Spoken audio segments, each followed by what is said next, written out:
আসসালামু আলাইকুম।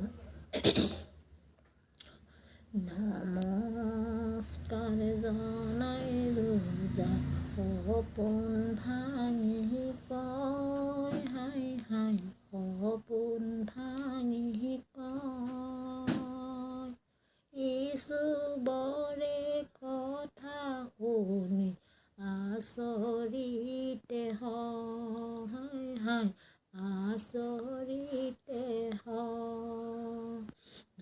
নমস্কাৰ জনাই ৰোজা সপোন ভাঙি কয়, হাই হাই সপোন ভাঙি কয়, ইছুবৰে কথা শুনি আচৰিতে হয়।